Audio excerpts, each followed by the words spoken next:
lupa subscribe dan nyalakan lonceng notifikasi. PKTV Grecek Beneh.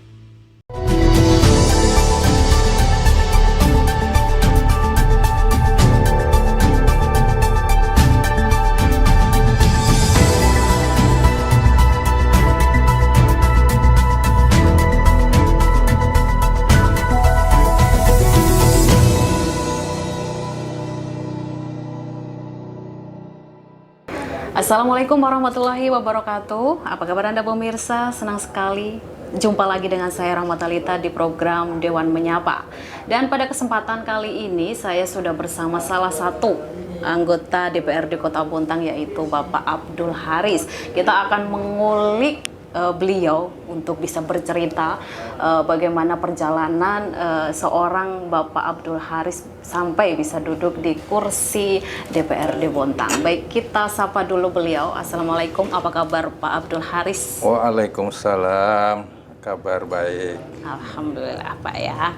Baik, saya langsung saja nih Pak.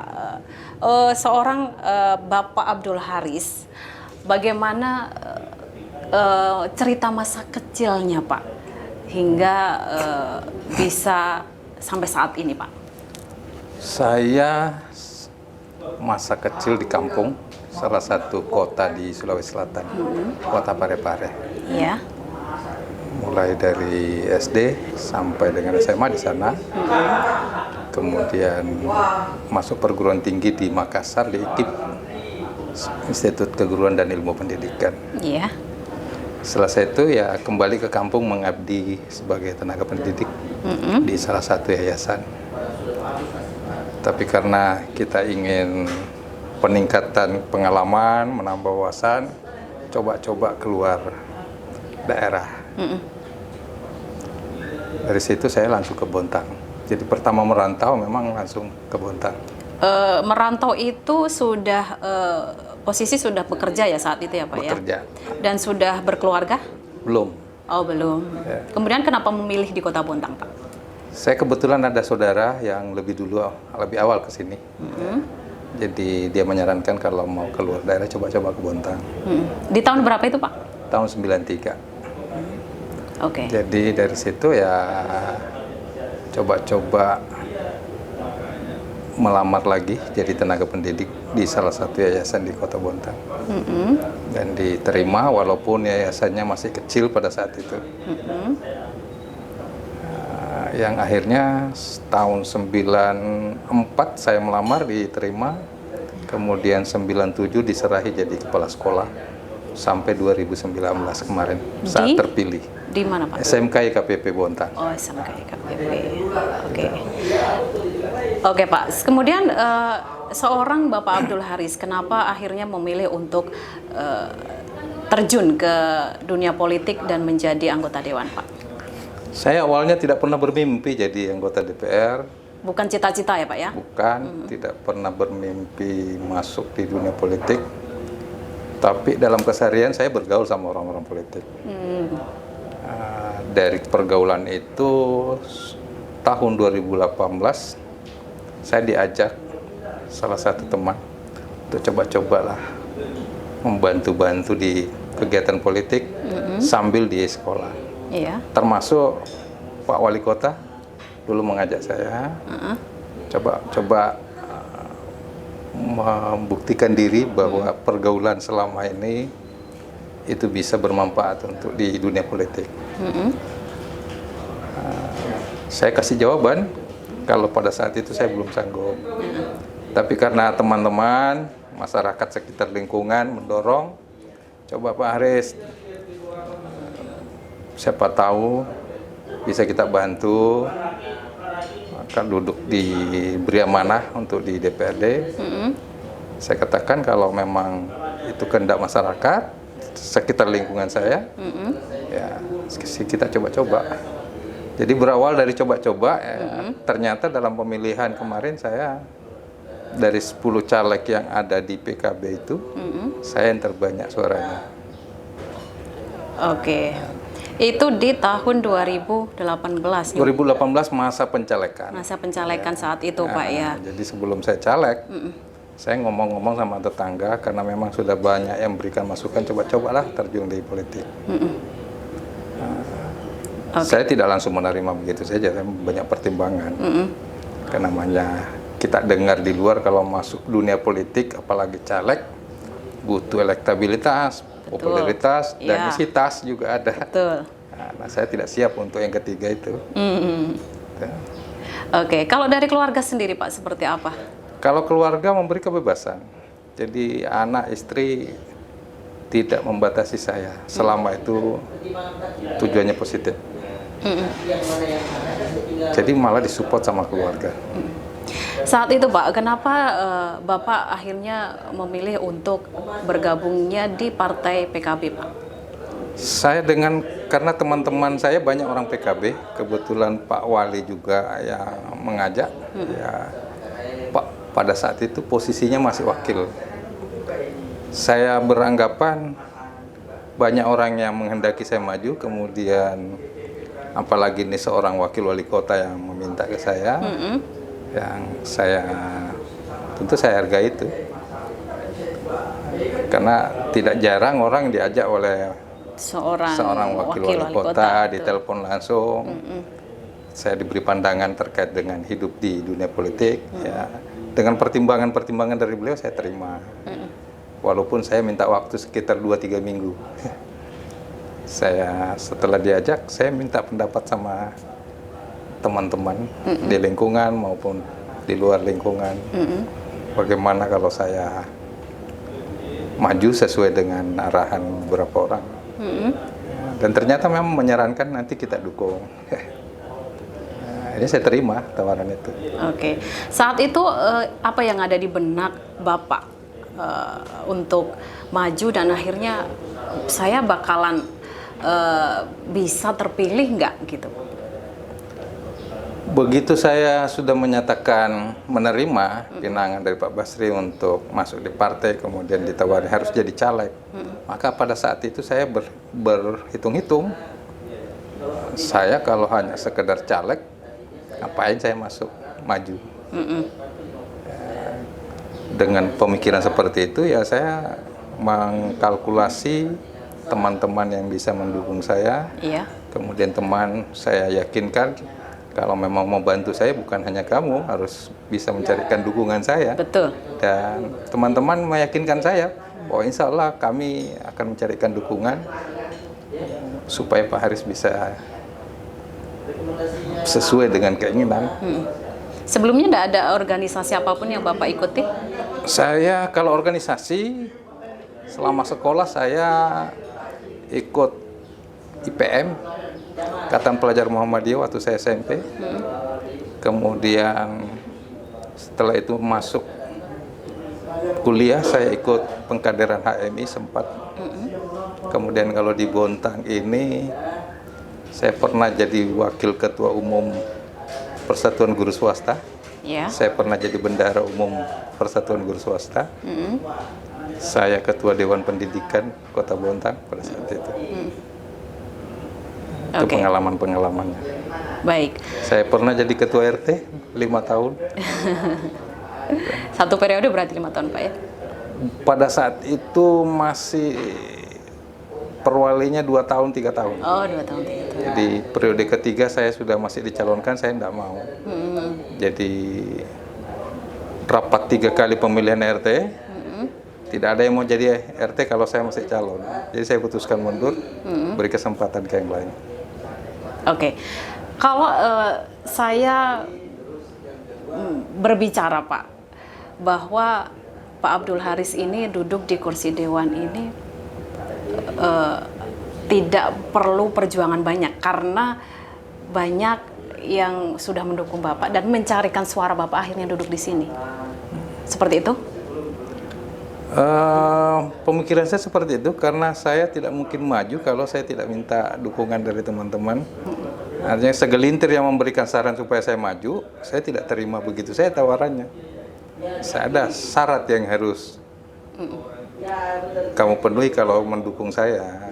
Karena tidak cukup signifikan kalau hanya beberapa orang itu dia yang Iya. sering di lingkungan kita.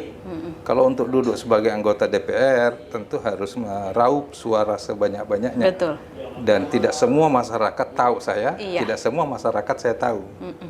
Bagaimana memenuhi syarat minimal jumlah suara, tentu lewat tim-tim ini yang mengusulkan saya untuk maju. Jadi saya tidak menggantungkan diri, menggantung pada kemampuan saya, menggantung kemampuan orang lain. Iya. Oke, berarti betul ya kalau saya bilang seperti itu ya, Pak Abdul Haris terima jadi aja gitu. Ya begitu kira-kira. Oke, berarti kalau saya bilang takdirnya Pak Abdul Haris juga untuk bisa duduk di sini. Baik. Oke, Pak. Kalau dari orang tua, Pak, dengan melihat Bapak sekarang duduk di sini, apakah ada penolakan atau Orang tua kandung? Iya. Mohon maaf kalau orang tua saya sebelum saya caleg sudah dipanggil, sudah menghadap ke yang kuasa. Tapi mertua saya dua-duanya sangat mendukung saya. Sangat mendukung ya. Jadi saya maju juga berkat direstui sama beliau. Saya berikan pertimbangan, saya berikan informasi bahwa beberapa teman-teman saya itu menghendaki saya maju sebagai caleg. Terus disampaikan kira-kira partainya partai apa. Kebetulan mertua saya juga orang dari Jawa Timur, dia kalau bisa PKB aja. Nah, cocok sekali dengan tawaran dari Pak Basri pada saat itu. Kalau Pak Abdul Haris bertanya kepada orang-orang yang memang mendukung Pak Abdul Haris untuk duduk di kursi dewan, Pak. Saat itu kenapa sih memilih harus saya gitu, Pak? Ada nggak pertanyaan seperti itu? Saya tanya, kenapa kok saya yang didorong? Kan banyak yang lain. Iya. Ya jawabannya tidak mungkin orang lain yang kita dorong, yang kita dukung, sementara kita hampir tiap hari sama-sama. Jadi mungkin melihat ada sisi lain yang saya miliki, mungkin kemampuan lain yang saya miliki, akhirnya teman-teman ini menghendaki saya yang harus maju dari sekelompok orang-orang yang sering saya bersama-sama saya. Iya. Tapi memang itu orang-orang dari partai tersebut ya? Oh, bukan ya.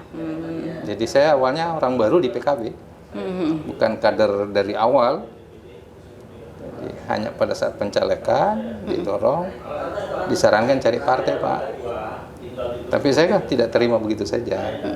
Tapi memang saat itu ada orangnya Pak Basri menghendaki kalau bisa PKB. Kemudian Pak Basri nelpon. Itu sudah dipastikan Bapak akan terpilih? Belum. Oh, belum ya. Namanya ratusan orang dengan hanya terpilih 10 orang, ya kan tidak ada yang bisa memastikan. Oke. Baik. Seperti yang diketahui masyarakat, Pak, untuk berperang di kursi, untuk bisa maju di kursi dewan itu tentunya ada janji yang harus dipenuhi karena untuk bisa mencari suara itu kan pastinya kita harus banyak berbicara kepada masyarakat untuk mendukung kita. Seperti apa janji-janji waktu itu, Pak? Saya sih karena saya sebelum jadi caleg, saya suka baca-baca apa sih itu tupoksinya DPR. Jadi pada saat saya ditawari teman-teman, saya jelaskan apa itu tupoksinya DPR. Jadi karena persepsi masyarakat seolah-olah DPR itu lembaga yang seperti eksekutif, merancang program, melaksanakan program. Padahal kan bukan itu. Iya. Kita hanya punya 3 fungsi. Jadi selama berkampanye saya hanya sampaikan 3 fungsi DPR itu. Cuma memang kalau kita DPR ada power bila mana ada permasalahan masyarakat, kita punya power untuk berkomunikasi dengan eksekutif. Yeah. Karena fungsinya kita ada di situ. Jadi tidak pernah saya janji kalau saya duduk nanti saya harus bangun ini, tidak pernah bangun ini, tidak ada. Nah, ada yang bertanya kan ada pokirnya, ada aspirasinya. Ya benar, aspirasi, tapi kan aspirasi itu tetap nanti di pemerintah dititip program itu. Cuma itu yang saya sampaikan. Sama kalau saya reses, saya hanya selalu menyampaikan tupoksinya DPR, kemudian untuk menjadi program kegiatan di DPR di pemerintah itu sumbernya dua, melalui reses penjagaan aspirasi, kemudian melalui musrembang. Nah itu yang nanti yang disusun jadi rancangan kegiatan program pemerintah. Jadi bukan DPR yang. Baik, selama duduk di kursi Dewan ini Pak, kurang lebih 3 tahun lebih sedikit ya. Nah itu pernah nggak Bapak mendengar dari masyarakat apa sih seorang Abdul Haris ini yang dilakukan gitu Pak? Yang namanya konstituen, apalagi yang tidak mengenal dekat dengan kita, hanya memilih kita berdasarkan ajakan teman yang tentu ada yang puas dan tidak puas, tidak bisa dipungkiri itu. Apalagi kalau konstituen yang tidak paham yang saya jelaskan tadi itu box itu. Jadi apa sih yang sudah dilakukan oleh Pak Abdul Haris itu? Ya kalau ada yang tidak puas silakan saja. Tapi saya meyakini diri saya sudah berbuat, mengawal program pemerintah, mengawal permasalahan sosial masyarakat yang harus diselesaikan oleh pemerintah, merancang dan bersama teman-teman lain merancang aturan-aturan yang harus diimplementasikan oleh pemerintah dalam rangka penanggulangan masalah sosial misalnya. Seperti masalah kemiskinan, kita bahas berapa kali. Perdanya itu yang kebetulan dititip pembahasannya di Komisi 1. Dan alhamdulillah dari sekian pembahasan saya selalu hadir di dalam ruangan itu, bahkan paling sering saya memimpin pembahasan raperda terkait penanggulangan kemiskinan. Berarti yang menjadi fokus Pak Abdul Haris di Komisi 1 ini memang ingin lebih fokus di kemiskinan itu, atau memang semua ada ya begini, dibagi-bagilah atau gimana Pak? Kita duduk di alat kelengkapan DPR itu berdasarkan kesepakatan teman-teman dalam fraksi. Saya ditempatkan di Komisi 1 yang bermitra dengan pendidikan, sosial, ketenagakerjaan, kesehatan. Itu karena teman-teman melihat background saya dari pendidikan. Betul. Jadi begitu saya ditawari, kenapa tidak ke Komisi 3 Pembangunan atau Komisi 2 Keuangan? Saya katakan saya sesuai dengan background saya dari dunia pendidikan. Saya di situ saja. Artinya alhamdulillah laporan permasalahan yang terkait dengan dunia pendidikan ya banyak menyampaikan ke saya. Ya, itu nanti yang saya teruskan ke pemerintah. Oke. Sejauh ini Pak, sudah 3 tahun lebih ini duduk di kursi Dewan, apa yang Bapak rasakan Pak? Apakah ada penyesalan atau justru ada rasa bangga akhirnya saya duduk di kursi ini? Bangga sih tidak pernah ada rasa bangga. Ada bangga. Memang kalau kita membandingkan saya mulai tahun 91 sudah mengajar di sekolah di Parepare. Kemudian 3 tahun saya pindah ke Bontang, juga masuk di pendidikan. Mulai 93 sampai 2019 baru saya tinggalkan dunia pendidikan. Karena memang nyalon ini Pak ya. Kemudian saya jadi kepala sekolah berapa puluh tahun. Jadi kalau mau membandingkan memang dunia politik dengan dunia pendidikan agak berbeda soal hati. Kalau kita di dunia politik harus fleksibel, menyesuaikan dengan karena tidak semua cita-cita, keinginan kita, permasalahan yang diungkapkan oleh masyarakat itu harus selesai berdasarkan tegak lurus yang kita miliki. Tentu harus mengikuti. Sementara kalau kita di dunia pendidikan, keikhlasan, ketulusan, idealisme harus dipertahankan untuk mengawal anak-anak menjadi anak yang cerdas. Kalau di dunia politik kita tidak bisa serta-merta mencapai goal atau cita-cita, tapi banyak liku-liku yang harus, karena proses politik ada di situ.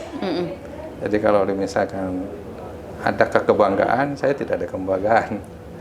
Tapi duduk di DPR, apa yang bisa saya perbuat, ya saya lakukan. ada yang puas dari apa yang saya lakukan, tentu ada yang tidak puas. Tapi ada juga yang puas dengan apa yang saya lakukan.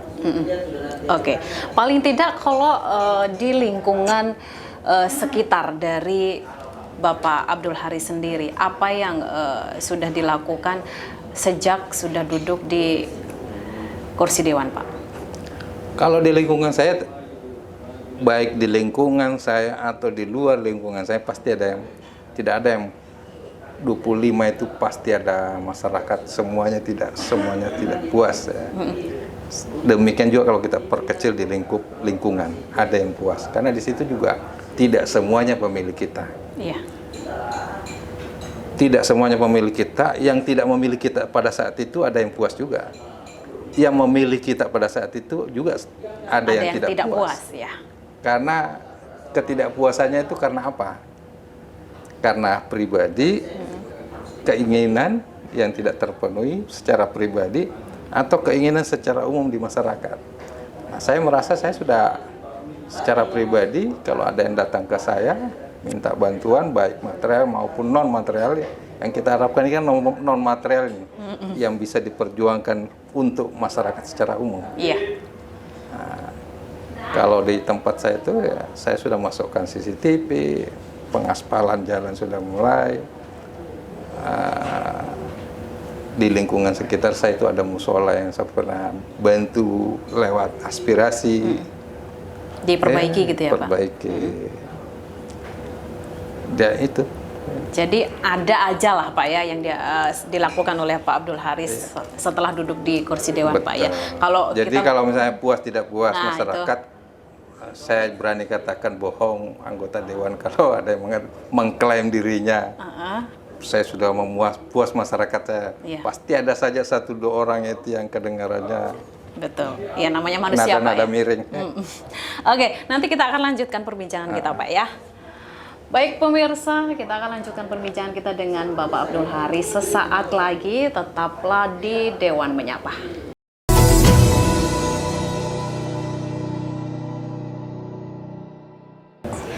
Terima kasih pemirsa, Anda masih bersama kami di Dewan Menyapa. Kita akan lanjutkan perbincangan kita dengan Bapak Abdul Haris. Kalau tadi kita sudah cerita banyak ya Pak tentang bagaimana masa kecil dan juga peran Pak Abdul Haris di masyarakat.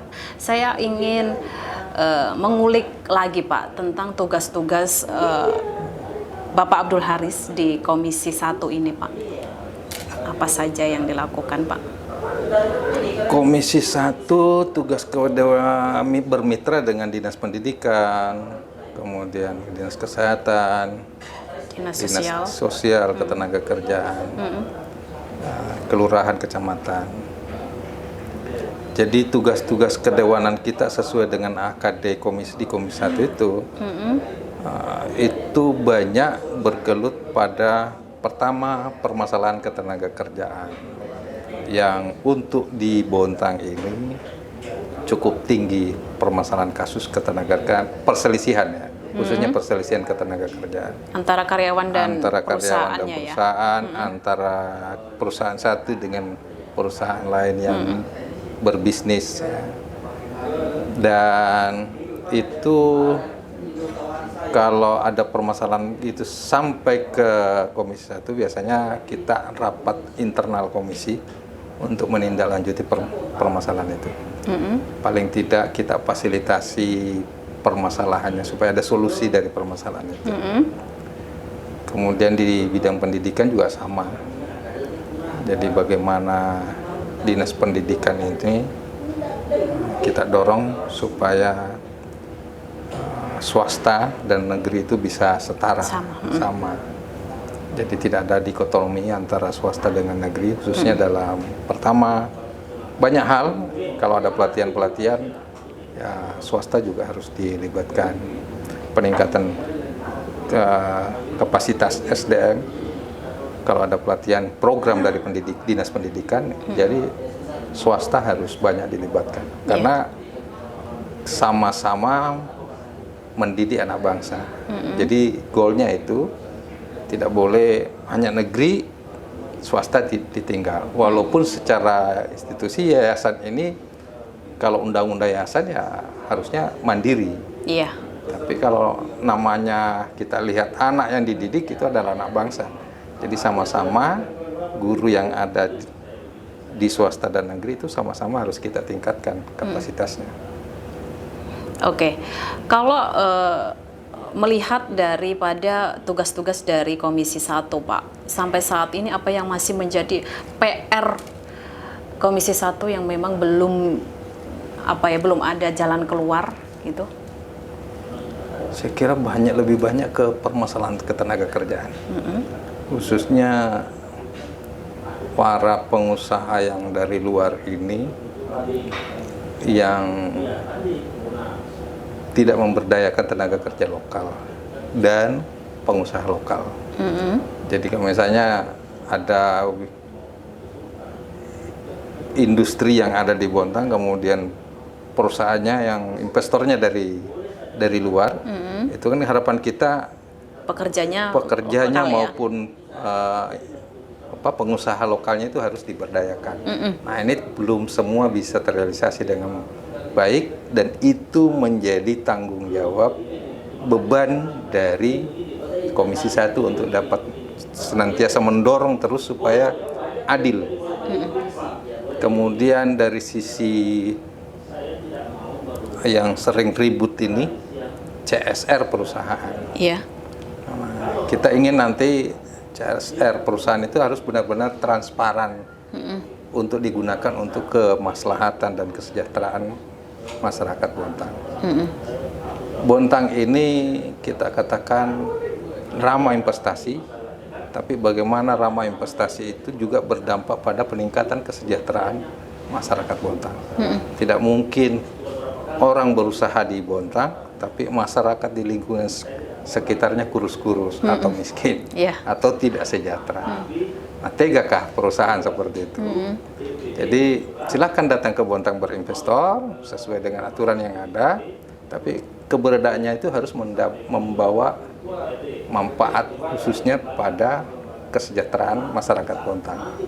Oke. Kalau koordinasinya sendiri dengan OPD terkait seperti apa, Pak? Kita sering membahas itu, rutin panggil, apalagi kalau ada laporan-laporan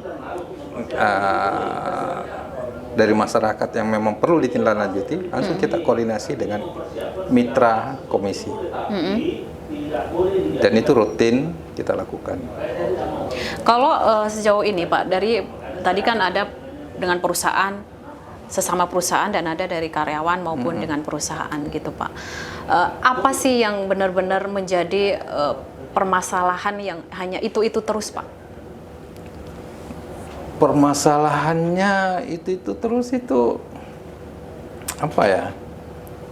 Karena kalau permasalahan pertama perusahaan dengan karyawan, hak-hak ketenaga kerjaan misalnya tidak tertib pembayaran, kemudian kontraknya tidak sesuai. Kalau sesama perusahaan dengan subkonnya itu biasanya itu tadi kontraknya kadang belum selesai sudah putus. Itu ada juga permasalahan seperti itu. Dan yang seperti ini kita kalau mengadu ke Komisi 1 ya pasti harus kita tindak lanjuti, minimal menjadwalkan.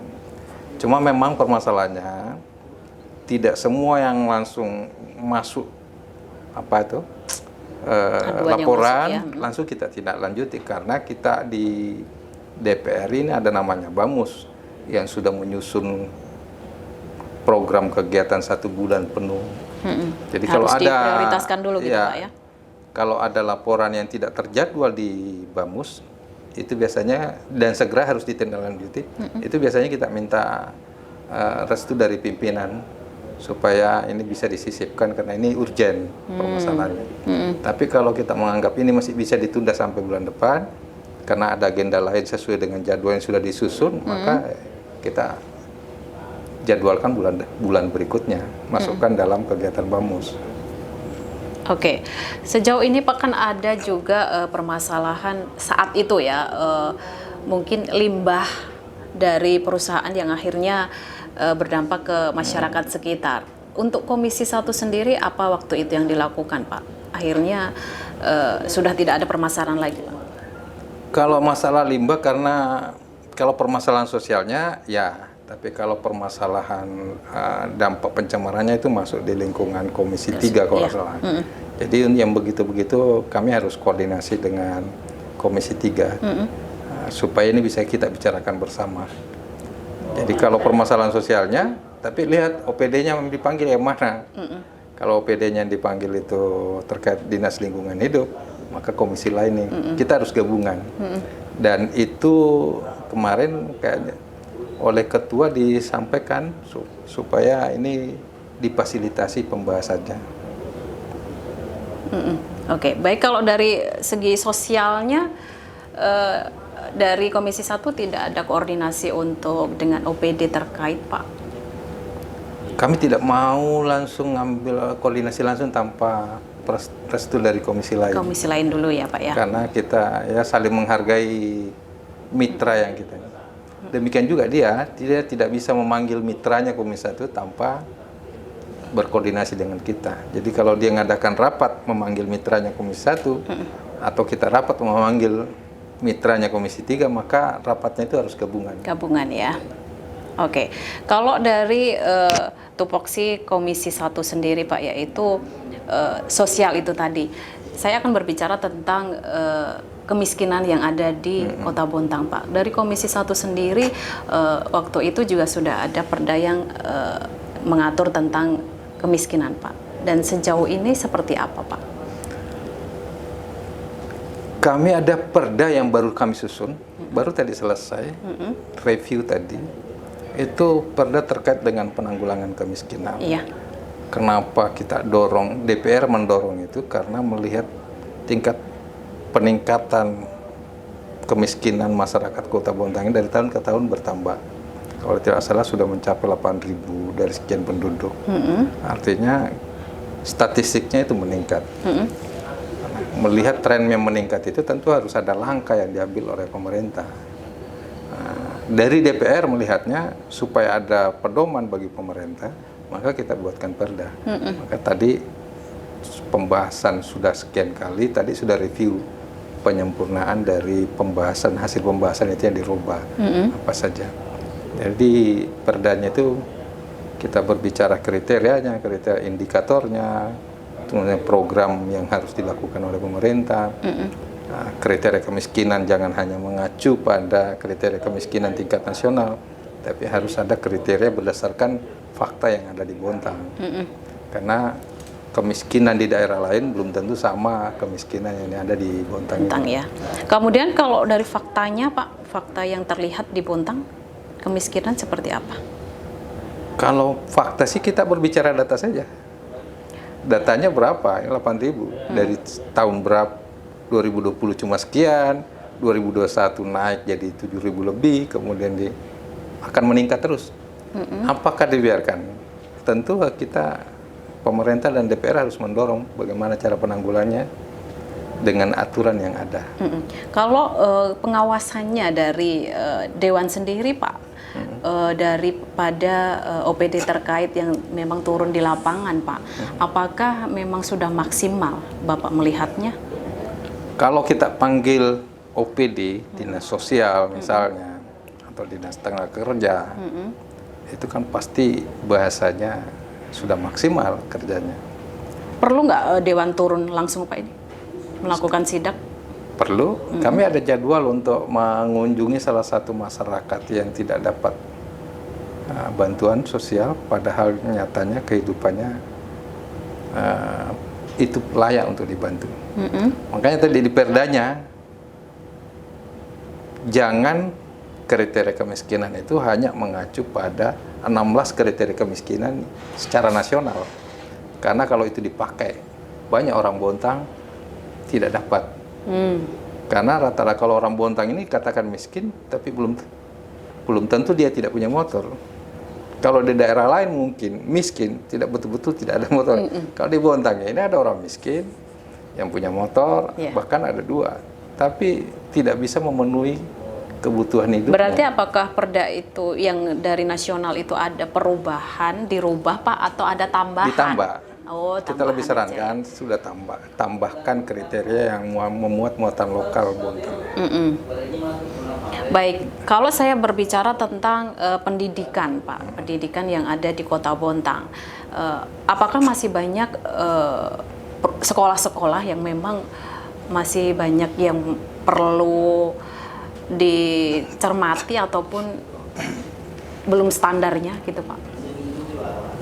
Kita kalau berbicara pendidikan kan ada 8 standar yang harus kita berbicara di standar sarana dulu ya. Ya.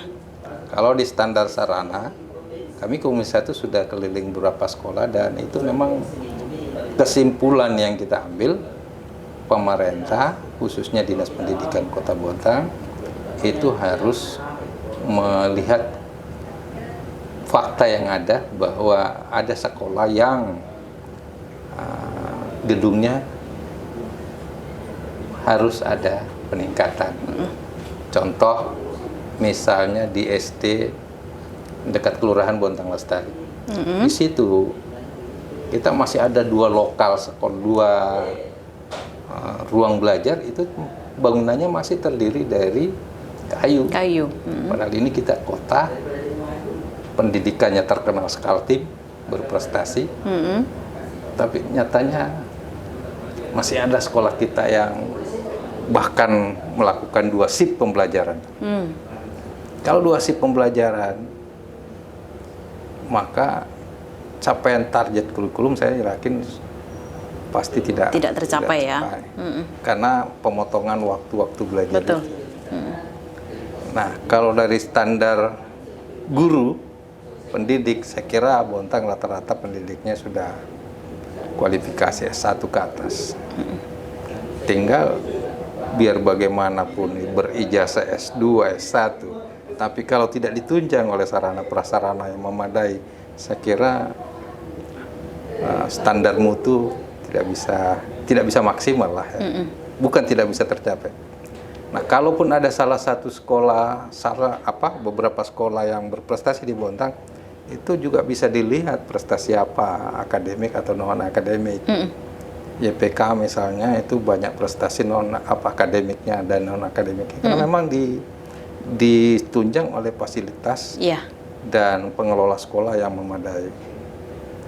Nah, yang tidak ini yang harus diinventarisir oleh pemerintah Kota Bontang, Dinas Pendidikan. Karena nyatanya memang masih ada beberapa sekolah yang 2 shift. Ada beberapa sekolah yang ruangannya dimultifungsikan. Saya soroti sekolah-sekolah yang sekarang khususnya yang perpusnya.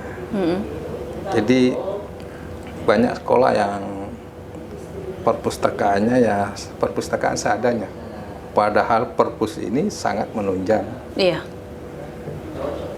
Untuk bisa mencapai kualitas pendidikan. Terus seharusnya untuk pemerintah sendiri harus seperti apa sih, Pak? Kami sering RDP dengan Dinas Pendidikan memang kalau melihat anggaran yang ada PBD Bontang, kembali lagi ke anggarannya, Pak. 20% itu pendidikan kan itu, Pak? Iya. Itu mandatory spending. Tapi itu tidak semua 20% itu digunakan oleh Dinas Pendidikan. Pelatihan di tempat lain itu sudah sudah dinyatakan itu masuk pendidikan. Kemudian dari 20% itu juga yang dipakai untuk jasa. Jadi berapa persen yang bisa dipakai untuk peningkatan sarana, peningkatan kualitas kapasitas SDM, kan tidak semua bisa dipakai. Memang kalau kedengarannya 20% iya, tapi kan tidak semua itu. Gaji juga di situ. Beda dengan Dinas Kesehatan, itu mandatory spending juga itu. Baik, kemudian kalau untuk dari Pak Abdul Hari sendiri, apa yang menjadi masukan untuk pemerintah untuk mengatasi hal itu, Pak? Kalau saya sih, kalau di dunia pendidikan dari 20% sisanya yang sudah dipakai untuk jasa, gaji dan jasa, sisanya berapa itu? Dari sisa itu kira-kira apa sih program prioritasnya? Kalau dunia pendidikan kita ini masalahnya apa? Kalau masalahnya ada di sarana prasarana, ya tidak perlu banyak program lain dulu. Kalau misalnya ada sekolah yang sudah memang harus Program diprioritaskan. lain di sini apa yang dimaksud Pak Abdul Haris? Mana? Bapak tadi kan bilang jangan sampai ada program lain. Nah, biasanya memang apa yang dilakukan dari dinas Ya, pendidikan kalau ini? pelatihan-pelatihan yang sifatnya Belum mendesak gitu belum ya? mendesak ya tidak usah dulu itu. Jadi kalau ada beberapa sekolah misalnya SD 04 Bontang Lestari, Iya. itu kan penting untuk diprioritaskan. Ada beberapa sekolah yang memang yang satu satu atap, satu lingkungan tapi 2 sekolah. Itu semua perlu dipikirkan karena kalau satu sekolah 2 sekolah satu atap, Iya. kan juga saling mengganggu kenyamanan, kemudian representasi dari pelaksanaan pendidikan tidak layak. Nah, itu yang memang harus ditargetkan oleh pemerintah bahwa dalam setiap tahun ada progres pengurangan sekolah yang tidak layak berdasarkan sarananya itu tadi. Jadi saya kira itu yang Kalau untuk anggaran di tahun depan Pak, apakah ada rencana untuk mengalokasikan perbaikan sarana prasarana? kebetulan saya tidak masuk Banggar. Kami hanya titip di Banggar bahwa tolong dikawal permasalahan hasil kunjungan kita tentang sarana prasarana yang tidak memadai tadi, yang harus diprioritaskan oleh Dinas Pendidikan. Dan pembicaraan kami dengan Dinas Pendidikan, ya tahun depan dia fokus pada peningkatan sarana. Berarti sudah ada lumayan titik terang gitu Pak ya untuk Ada, sarana prasarana. karena memang kita bermitra sering komunikasi sebenarnya, baik di RDP maupun di luar RDP. Jadi permasalahan pendidikan kita bicarakan, begini loh yang saya dapati, begini yang laporan masyarakat, bagaimana dengan Dinas Pendidikan. Biasanya kita bicarakan di luar RDP resmi. Ya. Oke. Kemudian Pak, harapan dari Pak Abdul Haris ini untuk pemerintahan Kota Bontang ke depan seperti apa Pak? Terkait apa ini? Kesemuanya, terutama untuk visi misi Kota Bontang dari Bapak Wali Kota dan Wakil Wali Kota sendiri Pak. Kalau visi misinya saya kira tinggal Pak Wali ini betul-betul harus mendapat gambaran dari setiap OPD bisa dijalankan atau tidak. Karena kalau kita lihat visi misi Pak Wali itu kan bagus saja. Iya. Ada rantang kasih yang tujuannya menurut saya itu mulia untuk membantu kaum yang lanjut usia yang tidak punya pekerjaan. Tapi kriterianya itu yang harus diperbaiki mungkin. Kemudian mekanisme pelaksanaannya harus diperbaiki. Tidak seperti lagi kemarin sempat kisru. Iya, karena salah sasaran Pak ya. Salah sasaran. Nah, itulah yang kita dorong, sistem pendataan. Kalau misalnya ada orang tua yang sudah lanjut usia, tidak bekerja, dan memang harus disupport oleh program rantang kasih, ya kita support. Nah, kalau misalnya kriterianya kemarin tidak punya keluarga, nah ini kriteria ini yang sulit. Oleh karena itu kami dorong ke pemerintah melalui Dinas Sosial kemarin supaya kriterianya itu dirubah lah, supaya ada orang tua yang tinggal sama anaknya tapi anaknya juga tidak kerja. Nah, bagaimana kalau poin tidak punya keluarga itu tetap ada di situ? Berarti orang seperti ini tidak bisa dapat. Iya. Sementara si anak juga tidak ada pekerjaan. Ya. Nah, itu yang kami dorong seperti itu. Nah, program-program lain terkait dengan pariwisata saya kira dari awal pada saat menjelang pilkada kemarin kita sudah bahas itu bersama tim, bahwa program ini menurut kita sangat bagus karena bisa berkolaborasi antara OPD 1 dengan OPD lain. Iya. Jadi setiap kegiatan itu muaranya harus kegiatan yang bermuara pada peningkatan UMKM dan pariwisata. Iya. Gitu. banyak program lain mungkin yang belum bisa maksimal, seperti WIP yang masih 2 hari yang lalu saya dapat laporan dari masyarakat juga ya. Ada yang mengatakan lelet, ada yang kok emang saya belum, lingkungan saya belum dapat. Jadi jawaban saya, kalau yang lelet itu ya nanti kita sampaikan ke pengelolanya. Tapi kalau yang belum dapat, saya jawab, ya namanya program umum secara itu, seperti itu, tidak semua 1 tahun bisa langsung bergantian dapat. Pak ya. Karena anggaran juga terbatas. Nah, ada yang memberikan info plus minus dari program itu terkait dengan anak-anak, ya tetap kita bahas di internal dulu. Kalau ada permasalahan itu nanti kita dapat di internal komisi, kita panggil OPD-nya. Jadi adanya program WiFi gratis itu katanya ya, ada yang menggunakan hanya main game anak-anak itu. Ya itu kan tinggal orang tua, tidak semuanya sekarang pemerintah harus disalahkan. Iya. Teknisnya aja sih itu Pak. Jadi baru 2 hari yang lalu kemarin.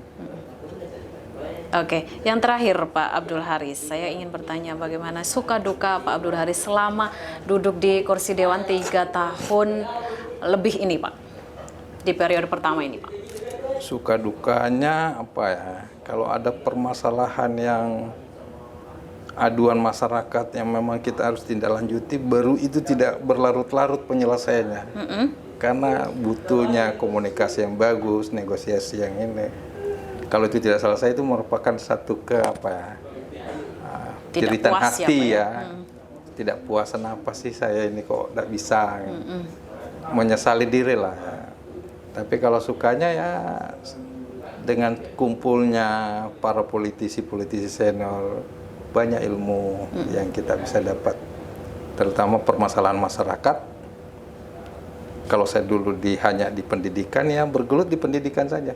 Begitu saya duduk di sini dan ditempatkan di Komisi 1 yang bermitra beberapa OPD, saya banyak pengalaman hidup, pengalaman masyarakat yang memang ternyata dinamika kehidupan masyarakat ini macam-macam. Betul. Dan itu butuh pemerintah hadir di situ. Kalau suka yang lain ya biasanya kita tidak pernah di demo. Itu masuknya suka ya Pak ya? Masuknya suka. Sukanya bisa menghadapi pendemo dan memberi solusi misalnya ya, kalau ada solusi. Dukanya itu kalau kita misalnya dicaci, itu kan berdampak Dilempar, pada Pak. keluarga, anak-anak kita, istri kita. Iya. Oh ternyata politisi begini. Jadi penyampaian ke keluarga juga harus bagus. Jadi dengan adanya demo dan itu disorot oleh media-media kan pasti keluarga tahu. Dan itu biasanya ada nelpon, kok bisa begini ya, itulah dinamika politik begitu. Oke, suka dukanya sangat fleksibel, sangat banyak gitu Pak ya, dan bagaimana kita bisa mengatasi itu sendiri Pak. Oke, baik, terima kasih untuk Pak Abdul Haris, waktunya sudah meluangkan waktu untuk berbincang dengan saya di program Dewan Menyapa. Semoga kita bisa bertemu di lain waktu Pak ya. Amin. Terima kasih telah mewawancara saya mengulik tentang kehidupan saya mulai dari kampung sampai di kota. Bisa untuk masyarakat bisa tahu Pak seorang Abdul Haris itu seperti apa gitu. Oke, baik, terima kasih Pak Abdul Haris. Terima kasih. Oke, baik pemirsa PKTV, demikian tadi perbincangan kita dengan Bapak Abdul Haris. Banyak sekali cerita yang beliau sampaikan untuk kita, semoga bisa menjadi pengalaman juga untuk masyarakat Kota Bontang maupun pemirsa yang melihat acara kita pada kesempatan kali ini. Kita akan bertemu kembali bersama dengan anggota DPRD Kota Bontang yang lainnya di episode-episode selanjutnya. Baik, terima kasih. Wassalamualaikum warahmatullahi wabarakatuh.